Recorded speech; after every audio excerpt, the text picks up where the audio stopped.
smaller than I ever had in my life. 2 weeks later, I got a notice in the mail regarding my house, the house I had lived in for 30 years, the house Emily grew up in.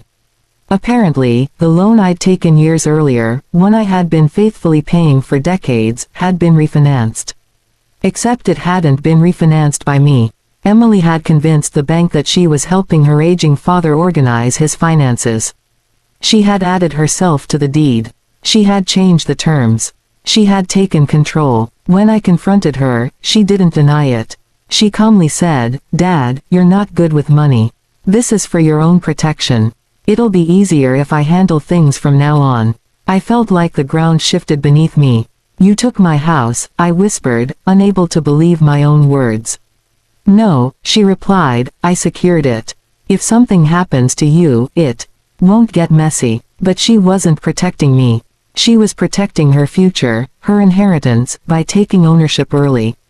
And what made it worse was that she had no guilt. No hesitation. No acknowledgement of what I had given up my entire life for her. The final blow came a month later when I received an eviction notice. My own daughter had decided she wanted to rent the house out for income. She didn't even deliver the notice herself.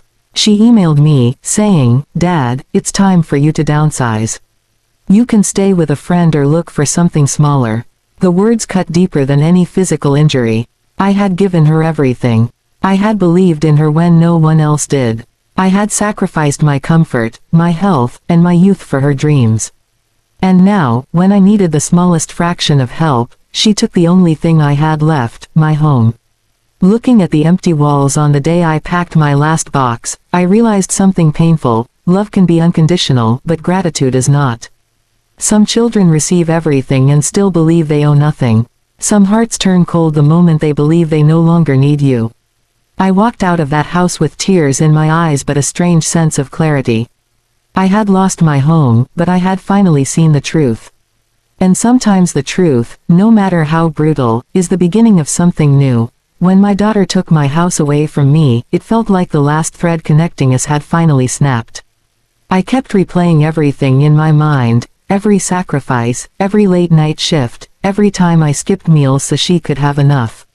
I couldn't understand how someone I loved so deeply could hurt me so casually. It wasn't the money, it was the disregard, the coldness, the quickness with which she traded our relationship for her convenience.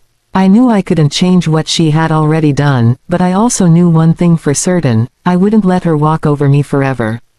I moved into a small room above a mechanic's shop owned by my friend, Michael.